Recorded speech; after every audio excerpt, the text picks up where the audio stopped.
Chancellor Philip Hammond with Foreign Secretary Boris Johnson and Brexit Secretary David Davis. Jeff J. Mitchell. Getty Images. Chancellor Philip Hammond tells Boris Johnson that everyone is sackable as Conservative Party conference kicks off in Manchester. The Foreign Secretary made his latest Brexit intervention on Saturday, publishing his red lines for any withdrawal deal. Former Tory Minister Nicky Morgan says the Parliamentary Party has had enough of Johnson. London. Boris Johnson has received a backlash from Conservative colleagues after his latest Brexit intervention, with Chancellor Philip Hammond saying that everyone is sackable. The Foreign Secretary has been criticised following the announcement of his red lines for the UK's withdrawal deal with the European Union on Saturday, which included a demand that a transition period should not last a second more than 2 years. Hammond told BBC Radio 4's Today programme on Monday morning, "I always operate on the principle that everyone is sackable," after being questioned about whether Johnson should be fired. He also said on Sky News, "The more we can show unity, the stronger our negotiating position with the European Union would be."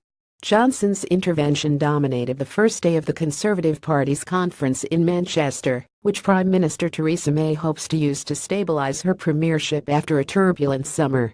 The Foreign Secretary has again revealed the disunity in the cabinet over how Brexit should progress, with his red lines coming weeks after he published a 4,000-word article about his vision for a glorious Brexit the week before May's keynote speech on Brexit in Florence.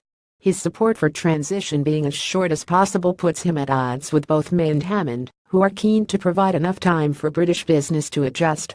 May said in her Florence speech that it would be around 2 years. Johnson has played down the significance of his latest intervention, telling the Daily Telegraph newspaper, "I think actually, if you studied what I said, it was basically government policy. I think it's extraordinary that so much fuss has been made about repeating government policy, but there you go." However, former Education Secretary Nicky Morgan told BBC Radio 4's Westminster Hour on Sunday that Johnson has to go unless he shows more loyalty to the Prime Minister.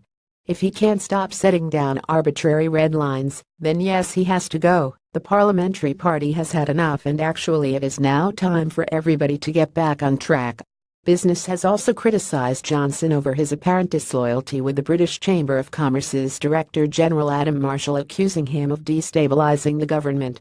Marshall said there was growing concern over division and disorganization at the heart of the party of government, and he had made it very clear that they businesses expect competence and coherence from ministers as we move into a critical period for the economy.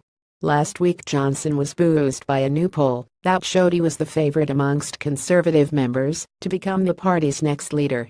Backbench Conservative MP Graham Brady, who is also chairman of the influential 1922 committee, said on Westminster Hour, "I think we have a very simple, straightforward task at this conference, and it's to demonstrate that we are a grown-up party which cares more about the future of our country than about the particular career prospects of any individual."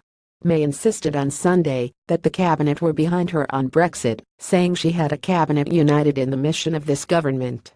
The Prime Minister told the BBC's Andrew Marsh, "What I have is a cabinet united in the mission of this government, and that is what you will see this week," and agreed on the approach we take in Florence.